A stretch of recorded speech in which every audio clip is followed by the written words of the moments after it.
nosso canal YouTube, nesse Falando Nisso de hoje, que vai abordar o conjunto de perguntas e de questões evocadas pelo nosso vídeo anterior sobre o discurso de Bolsonaro. Então hoje nós vamos fazer uma tentativa de comentar e de aproveitar, na verdade, a reação a esse vídeo como uma maneira de desenvolver um pouco mais o conceito de discurso. Normalmente a gente entende o discurso como assim as teses que uma pessoa defende, os valores que ela tem, os princípios que ela apresenta. Mas a noção de discurso é um pouco mais do que isso, né? O discurso é principalmente compreendido a partir dos efeitos que ele causa, né? Dos efeitos de afeto, dos efeitos de reação cognitiva, do que ele provoca, né? Do que ele leva o outro a fazer. Então, para a gente escutar e ler um discurso, é muito importante a gente se atentar ao que é o plano do enunciado, que está sendo dito, mas também ao plano da enunciação, ou seja, de onde esta pessoa fala comigo, de onde e aonde esse discurso me coloca. Isso é um exercício muito bacana para quem trabalha com clínica, para quem trabalha com crítica, né?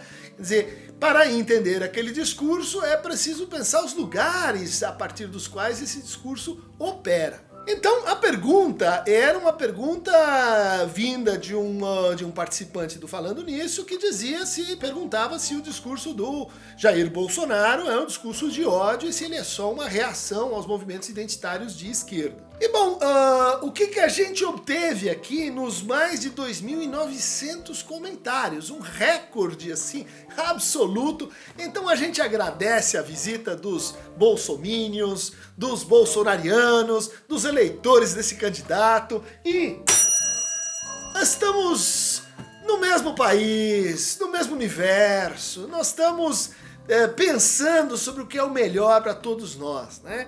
E é por isso que nessas perguntas a gente consegue entender e de certa forma confirmar essa diagnóstico de que se trata de um discurso de ódio. Isso não significa que o próprio Bolsonaro, ele está sempre odiando os outros, ele está sempre inflamado, mas o que ele causa naquelas que seguem e que participam desse discurso? Então uma coisa muito curiosa e meio inédita nesse canal é que nós fomos chamados então de cretinos, louco, ridículo, insensato, broxa. Broxa? O que isso tem a ver com a política, minha gente? Perverso, uma pessoa ignorante, um sofista e um comentário então que externa o quê, né? Um ataque à pessoa de quem está fazendo a crítica, que é justamente o que nós falamos ali, né? Quando a pessoa faz uma crítica, ela reage, né? Desqualificando o autor, né? Como é esse o caso. Mas vejam então que o ódio, ele é o afeto dominante nesses comentários, né? Apesar da gente ter assim inesperadamente 12 mil curtidas e 1.900 descurtidas, nessas 1.900, analisando elas de perto, elas vão estar recheadas por xingamentos, desqualificações, ataques, até, por exemplo, uma aqui que a gente selecionou que diz o seguinte, né? Vocês comunistas devem ir para um campo de concentração. Eu vou rir muito, porque o Hitler já está esperando vocês lá. Bom, isto é um exemplo, acho que claro, de o que a gente chama de discurso de ódio, né? Quer dizer, uma declaração ostensiva de que a gente aqui de um pacífico canal de psicanálise e psicologia tem que ir para um campo de concentração, né? A pessoa está dizendo isso explicitamente, né? Isso vai ficar assim na memória do canal, na memória dos comentários dessa pessoa, né? Muito interessante essa concepção de discurso, porque de fato, como um grupo grande de participantes assinalou, quer dizer, tudo que foi dito sobre, então, o Bolsonaro poderia ser dito sobre a esquerda, poderia ser dito sobre o Lula, poderia ser dito sobre tantos outros de esquerda, né? Quer dizer, veja só, a pergunta não era sobre esquerda ou direita. Essa oposição ela foi infiltrada aqui, né? Ela foi um dos efeitos desse discurso, que tende, então, a procurar esse dualismo em tudo que é dito. né? De fato, existe um populismo de esquerda, existe um populismo de direita, existe um autoritarismo de esquerda e outro de direita. Isso não foi negado na resposta, nós mencionamos então Stalin, né? Mas aí entra uma coisa um pouco interessante também do ponto de vista dos discursos, que é assim, não é porque um faz a mesma coisa que ele se identifica com o outro, né? Quer dizer, o populismo de esquerda ele é diferente do populismo de direita, né? Não só pelas teses, mas pelas práticas que ele evoca em quem está envolvido em cada um desses discursos. Uma coisa típica que a gente encontrou aqui nas respostas do canal é um certo, assim, uma certa compactação histórica, né? Quer dizer, o uso da história, ele está ligado à produção, assim, do que a gente chamou de um grande inimigo. Isso se confirmou nos comentários. Então teve gente dizendo, se você é de esquerda, você então apoia a Venezuela, você apoia Cuba, você apoia a União Soviética, você apoia Mao Tse-tung, você apoia Nicarágua, você apoia todas as pessoas que morreram e que foram perseguidas nesses regimes odiosos. E que me parecem são regimes que altamente criticáveis, eles não são um modelo do que seria socialismo, comunismo. Os comunistas fazem uma crítica contundente dessas experiências, mas o que acontece? Quando você reúne tudo isso num mesmo balaio, né, e você diz assim, então se você é de esquerda, você apoia esses momentos históricos, você no fundo equilibra as coisas, você diz, olha, eu posso ser agressivo e violento porque você foi também, né? E na verdade, você está colocando coisas na boca do outro, né? Você está dizendo que ele apoia isso quando ele não apoia, ou pelo menos não necessariamente apoia, né? Isso nos leva para o quê? Uma contabilidade obscena. Quem matou mais? Quem infligiu mais vidas, né?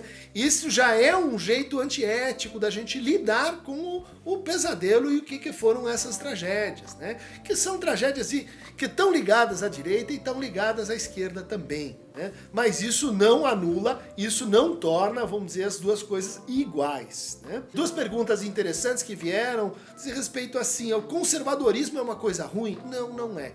É uma posição legítima, razoável, é muito importante a gente conservar. Por exemplo, a cultura ela tem que ver com a conservação do nosso passado, da nossa história. Até onde vai o conservadorismo? Se for, então, para a gente permanecer na Idade Média, eu acho que aí vai ser um pensamento problemático, difícil de defender. Mas o conservadorismo e a direita não é uma coisa que deve ser assim excluída e erradicada, né? O que a gente está falando aqui é de um certo tipo de conservadorismo, né? Uma pergunta também muito interessante, paralela a essa, que diz o seguinte, então as pessoas que têm uma associação com esse candidato, elas têm um problema psicológico, né? Apesar da pesquisa do Adorno, que a gente mencionou no nosso último vídeo, né, sobre a personalidade autoritária, onde ele descreve lá uma série de traços de personalidade. Traços de personalidade não são sintomas. Traços de personalidade são atitudes, né? Para a gente patologizar isso seria assim um passo a mais.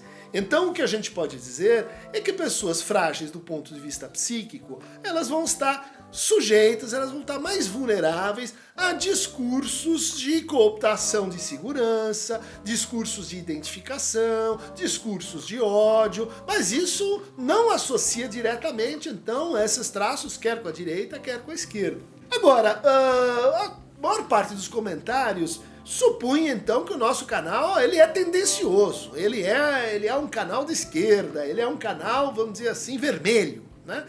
E a gente pode responder a essa colocação, né, com as palavras de um professor, Antônio Cândido, um professor de literatura, que a gente está, enfim, fazendo agora um evento sobre a obra dele na USP, e uma vez perguntaram para ele se ele era socialista, eu vou fazer minhas as palavras do Antônio Cândido, que ele disse o seguinte, claro, inteiramente. Aliás, eu acho que o socialismo é uma doutrina totalmente triunfante no mundo. E não é paradoxo. O que é o socialismo? É o irmão gêmeo do capitalismo. Ambos nasceram juntos na Revolução Industrial. É indescritível o que era a indústria no começo. Os operários ingleses dormiam debaixo das máquinas e eram acordados de madrugada com o chicote do contramestre. Isso era a indústria. Aí começou a aparecer o socialismo. Chamo de socialismo todas as tendências que dizem que o homem tem que caminhar para a igualdade. Então essa é a definição aqui que Antônio Cândido está dizendo. E ele é o criador de riqueza e não pode ser explorado. Comunismo, sim, mas socialismo democrático, anarquismo, solidarismo, cristianismo social, cooperativismo, tudo isso faz parte, então, da esquerda, né? Esse pessoal começou a lutar para que o operário não fosse mais chicoteado, depois para não trabalhar mais do que 12 horas, e depois para não trabalhar mais de 10 e de 8, para a mulher grávida não ter que trabalhar, para que os trabalhadores tirem férias, para que exista escola para as crianças. Coisas que hoje são banais. Tudo isso é conquista do quê? Do socialismo. E nessas diferentes variantes, então, que Antônio Cândido está trazendo pra gente. Esse canal, então, ele defende uma política pra gente enfrentar o sofrimento. O que ele está falando aqui? Condições de sofrimento das pessoas. Essa é a nossa prática, essa é a nossa vocação ética, esse é o que a gente faz, a gente trata do sofrimento das pessoas. E nesta definição, e não estamos dizendo que não existam outras tendências políticas que não façam isso também, mas nesta definição, isso é muito assim próximo, né, da atividade do psicólogo, do psicanalista, e que, portanto, existe uma afinidade que não é necessária. Bom, mas aí vamos a mais comentários que apareceram, dizendo o seguinte: olha, o senhor não é imparcial, o senhor é tendencioso, você está fazendo assim propaganda política, ao criticar o discurso do candidato Bolsonaro. O que está em jogo aí? Né? É um argumento muito importante para nosso momento, que ele aparece expresso aí na Escola Sem Partido, né? Que é um argumento que a gente viu nas manifestações americanas, né? Contra a opressão aos negros, né? Onde a direita americana invade uma cidade e derruba uma determinada comunidade de pessoas socialistas, né? E ataca essa comunidade e você tem uma briga, né? O que diz o Trump? Né? Só olha, um falou uma coisa errada, outro falou uma outra coisa errada, então estamos em empate. Estamos assim, eles estão de igual para igual, né? É o chamado argumento reflexivo. É o argumento de que, olha, se um fez uma coisa errada, o outro fez uma outra coisa errada e eles estão assim em pé de igualdade. Não estão. Por quê? Porque na realidade, e a realidade não distribui as formas de poder de forma igualitária. A gente tem minorias, a gente tem os negros, a gente tem as mulheres, a gente tem os gays, a gente tem os trabalhadores que são pobres, a gente tem uma desigualdade de saída. Então dizer assim, nós estamos de igual para igual porque vocês fizeram erros e outros fizeram erro, não é justo, não é pertinente, não é um bom argumento, na verdade. É um argumento que a psicanálise diria assim, é um argumento imaginário. É como quando a criança assim faz uma coisa errada, o adulto a repreende e ela diz assim, não, mas você também erra, você não pode falar nada porque você também erra. Não é verdade, porque podem estar os dois errados, né? Essa é uma situação que o discurso imaginário ele não consegue ver, ou seja, que a verdade pode estar em outro lugar. Que o fato de eu estar certo não implica que você está errado.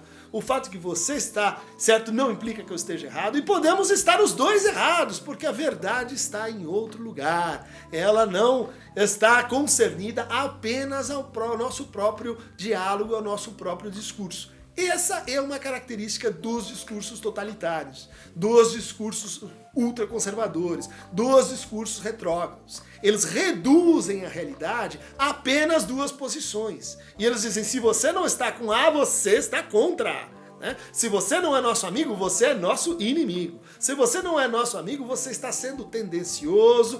Porque o que isso está dizendo? Não tem posição terceira. Não tem posição na universidade, não tem posição na imprensa, não tem posição do judiciário. Tudo se reduz a duas posições e toda a verdade tem que sair dessas duas únicas posições. Então é muito comum que esse discurso, e a gente viu isso em prática, basta que os nossos ouvintes vejam os comentários, né, desse vídeo, do vídeo passado, onde a gente vai ver coisas assim que revelam muito sobre esse discurso do Bolsonaro. Por exemplo, a acusação de que eu estaria infringindo o código de ética dos psicanalistas ao falar sobre política, né? Muito interessante, porque o código de ética dos psicanalistas foi uma proposta de um grupo de evangélicos que se apresentaram então como aquele grupo que seria responsável por tornar a profissão de psicanalista regulamentada. E esse grupo propôs então um código de ética que é repudiado por todos os psicanalistas, né?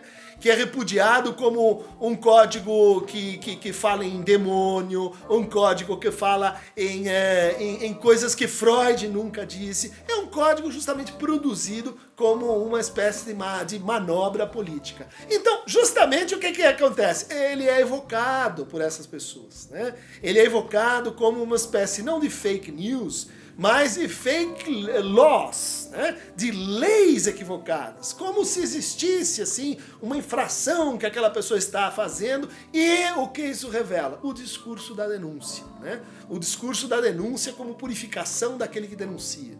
Aquele que diz, olha só, este está fazendo uma coisa errada. Ele cria um efeito de empatia, ele cria um efeito de persuasão, que vem do fato de que alguém que denuncia só pode estar com a consciência limpa, só pode estar com a posição assim completamente purificada. Isso é falso, né? Então todas as colocações aqui sobre o fato de que alguém que não está na atividade, nós não estamos num consultório, eu não estou atendendo um paciente, quando a gente tem o dever da abstinência, o dever de não influenciar, o dever de não doutrinar, quer dizer, a pessoa ela não percebe essa diferença entre a pessoa e a função, né? Entre um professor e um psicanalista, entre o professor, o psicanalista e o cidadão, né? Essas coisas todas elas estão juntas, né? Numa identidade. Por quê? Porque se exprime esse movimento de coesão de grupo. Como esse discurso é feito para dar unidade para o grupo, e esse discurso imagina que os outros discursos também funcionem assim,